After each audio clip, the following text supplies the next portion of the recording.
I see so many people bashing different foods without, explaining why or like giving this nuance. And I think for somebody who, is getting their information from social media, it can feel like fear mongering and it can get you to the point where it feels like, well, I guess I can't eat anything. And it's like, we need all of the different foods. And as you progress in understanding how nutrition works, then yeah, we can get a little bit more detail oriented, maybe about the quality of food.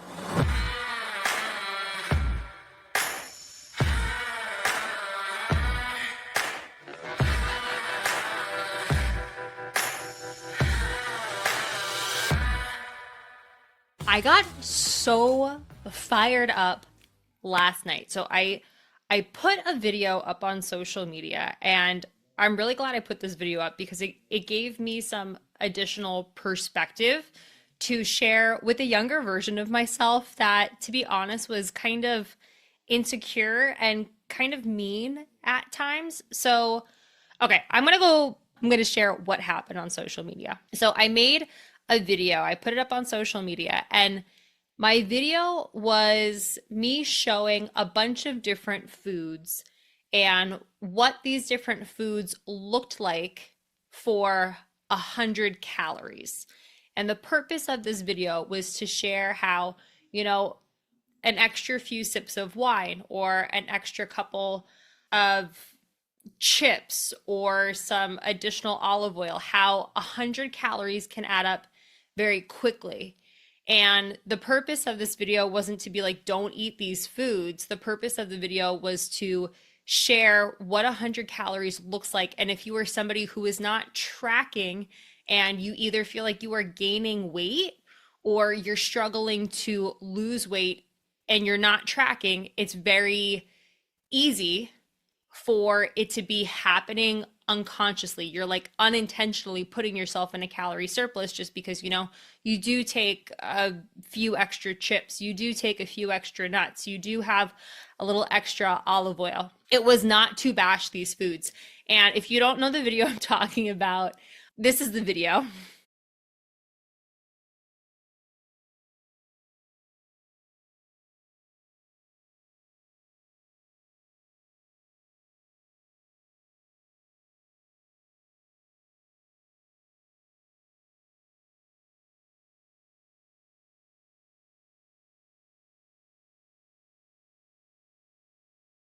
And as you can see, there's tortilla chips, there are praline pecans, there's wine. All of this stuff is stuff from my kitchen. All of this stuff is stuff that I eat. And in the midst of eating this kind of stuff, I have been able to achieve a strong and toned body. So again, in my head, I'm just like, okay, so I'm making this to help give people perspective in regards to unintentionally eating potentially in a calorie surplus or eating in maintenance when you're trying to go into a deficit.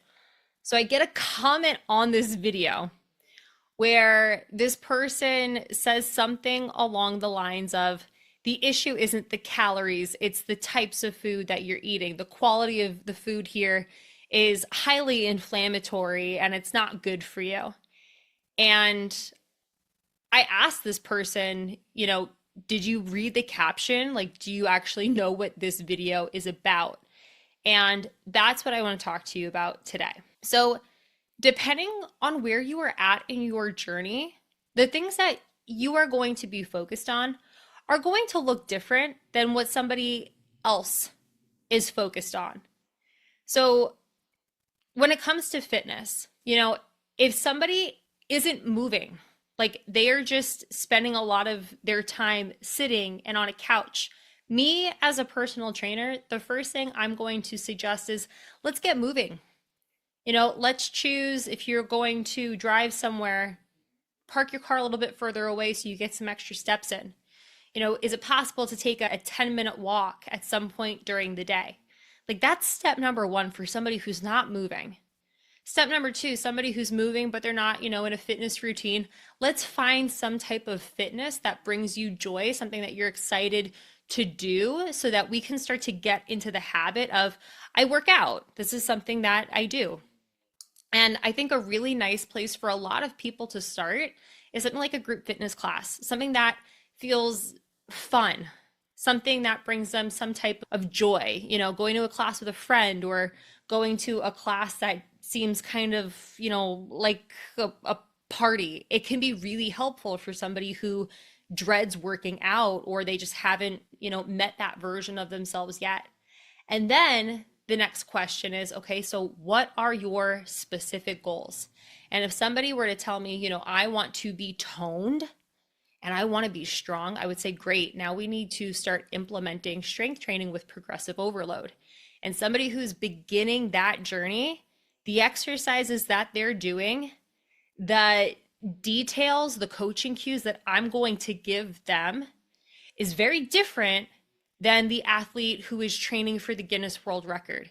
It's very different than the athlete who is training for Iron Maiden or Simple and Sinister or like some very specific performance challenge, or even somebody who's like, yeah, I want to be strong and toned, but I've been doing this for 5 years. They're probably not doing a deadlift with a kettlebell anymore. They've probably graduated on to using a barbell. So the way I'm going to talk to each person at a different stage in the game is going to look very different. And personally, I believe food is also one of those things. I'm somebody who overcame an eating disorder that lasted nearly a decade. And then I spent years with unhealthy eating patterns. And then eventually, through therapy and working with a registered dietitian, I have the greatest relationship with food. And I wouldn't even call myself like at an expert level with food. Are you ready to start building strength, but feel overwhelmed by complicated workouts and influencers on social media? Foundations is your answer. If you're new to strength training and want a simple, effective way to get stronger, build muscle, and drop body fat, Foundations was designed just for you. What you'll need to get started are just 3 kettlebells. That's it. These 3 kettlebells are all you need to unlock your strength, start building muscle, and start seeing real results. There's no fancy moves, no complicated routines, just the basics that will help you to progress safely and confidently. What you'll get when you join: simple, proven exercises where you will master foundational movements like squats, deadlifts, and presses that will give you strength and confidence. A progressive training program, step-by-step video and written guidance to help you improve no matter where you are starting from. A safe, effective training routine. You'll get to focus on form and build a body that's strong from the inside out. And the best part, it's DIY. You can start right away, no waiting around. You just buy the program today and you get to start building strength from the comfort of your home. You don't need to be fancy to get strong. You just need a solid foundation and the right approach. Foundations is perfect for the woman who is new to strength training and wants to take it at her own pace. She wants to feel empowered, she wants to feel strong, and she wants to feel more confident in her body. If you're ready to begin, visit www.colleenconlon.com for more details and grab your Foundations program today. Again, all you need are 3 kettlebells. I'll take care of the rest. I'll tell you, for me, overcoming an eating disorder, it was really big to be able to eat 3 times a day. Just goal 1. Can you get into the habit of eating 3 times a day? Okay, great. Now, can we make sure that you are getting all 3 macronutrients? You're getting protein, fat, carbs throughout the day. Okay. Now, can we do that at all of your meals? Okay, now I can do that. Now, let's talk about your specific goals. Okay, so for me, so much of my goals have been I want to be strong and I want to be toned. And depending if I'm eating for maintenance, if I'm eating in a calorie deficit, if I'm eating in a surplus, the amount of each macro is going to look different. So depending on the goal, are you hitting those things? Yes, okay. Now the first time I started eating for that goal with the support of a registered dietitian, it looked very different year one than it does now in year four. In year one, it was really hard to wrap my head around tracking. It was hard to track. I didn't understand right off the bat what certain foods from a macronutrient standpoint had. And now that I've been doing it for years, it's like, yeah, already have an understanding without wasting additional time on what the potato versus the oatmeal versus the pancake versus the apple versus the croissant, what that's all going to look like. But it took time to get to this level. And I'm at this point now where one of my goals is just building my calories back up to maintenance and then feeling like I can be in maintenance for at least a year before, reassessing going back into another surplus or another deficit or anything like that. But something that's a little bit of a deeper layer now is working on micronutrients and making a conscious effort to, maybe it's not the carb. And now it's like, well, maybe we're also going to start looking a little bit more at the quality of the food. But talking to a younger version of myself, it's the quality isn't something that was the number one priority. It was like, we just need to make sure we're getting this macronutrient. And now we can like take it a layer deeper. Okay, well, which one has, more fiber? Which one has more XYZ? But the reason I'm bringing this up to you is because when I see food content on social media, I see so many people bashing different foods without, explaining why or like giving this nuance. And I think for somebody who, is getting their information from social media, it can feel like fear mongering and it can get you to the point where it feels like, well, I guess I can't eat anything. And it's like, we need all of the different foods. And as you progress in understanding how nutrition works, then yeah, we can get a little bit more detail oriented, maybe about the quality of food. Listen, you don't have to tell me. I eat Skippy's peanut butter, and I understand that if we were to go to some like super health conscientious person, like some freaking hippy dippy, like whatever type, they would most likely be like, this is gonna kill you. Or even if I were to bring it to somebody like a dietitian, they might be like, yeah, you could pick a healthier brand that maybe doesn't have certain oils. But you know what? At the end of the day, for me, where I'm at, and also like my budget, this is something that has worked to help me achieve the goal that I have within, a budget that makes sense. And will it be great to get to the point where it's like, no, I can make a choice where I'm thinking a little bit more about the quality as well? Yeah, that will be great. And I can't wait till I get to that point. But to tell somebody, you're like, you're making a bad choice or, specific to that video, well, actually not even specific to the video because that comment really didn't make a whole lot of sense. But to tell somebody that they're doing it wrong when it's like, no, this actually does work, but you're judging it because you're looking at this from a different level, that is wrong. So like me in the past, there was a point in time where like when I first started my social media, I feel like this just like shows immaturity, it shows fear, it shows like bad qualities. But I remember when I first started my social media, I wanted people to want to train with me and train kettlebells. So I would bash other forms of fitness. I would bash bar classes and HIIT classes and all these things that I had done in the past, being like, this isn't going to be what gets you your result. Like, this is a bad choice.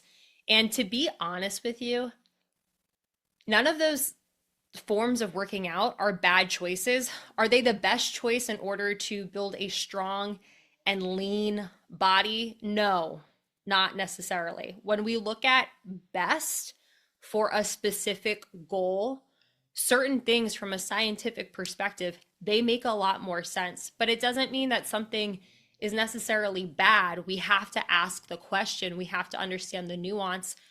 This is one of the reasons why, if you speak to somebody who is maybe not necessarily like the hottest person on social media, but somebody who says, well, it depends, or they ask you questions, like you are in good hands, because so much of the time, just saying like, this is bad, this is good, this is bad, this is good. We can't say anything is bad or good if we don't know who is it for, what is the goal, what are the things that they're working with, where are they at on their journey. And that's the thing I just want to bring up to you. And regarding this woman's comment, I mean, is it possible that, eating foods that may cause more inflammation could be what's making you gain weight or not losing weight? It depends on the person. There's more questions to ask. One thing I will say about foods that do cause inflammation, it's possible that when you step onto the scale, you're seeing that inflammation, but it doesn't necessarily mean that like you're actually gaining weight. Like in order to gain weight, we need to be eating in a calorie surplus. In order to lose weight, we need to be in a deficit. Those are like two things that are very much like hard rules where there really isn't like the wiggle room to argue. But, if somebody's telling you that, you're not achieving your goal because of your food quality, no. I would say if you are eating, let's say 30 grams of candy versus 30 grams of an apple, at the end of the day, we're talking 30 grams of carbs. And, is the apple healthier for you? Sure. But at the end of the day, it's still 30 grams of carbs. And if you're going to use one or the other for pre-workout, is it possible that, we can make the argument for one over the other? It depends. And I'm going to leave you with that. And I hope you can take advantage of hearing my words right now, just in terms of not judging other people and not judging yourself when you see people on social media making specific claims or showing off different pieces of content for, whatever reason they're doing it. I mean, at the end of the day, if you consume my content, my content isn't, for fun, it's for business. So everything that I am doing is specifically trying to help people who are looking to get strong and look toned from home with kettlebells.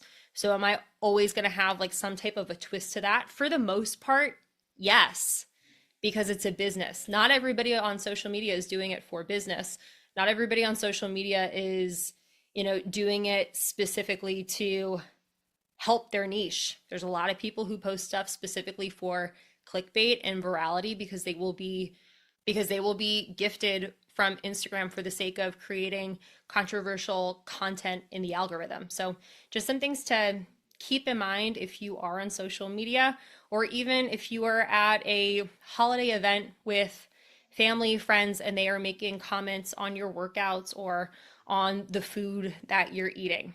We're all at different levels. We all have different histories. We all have different goals.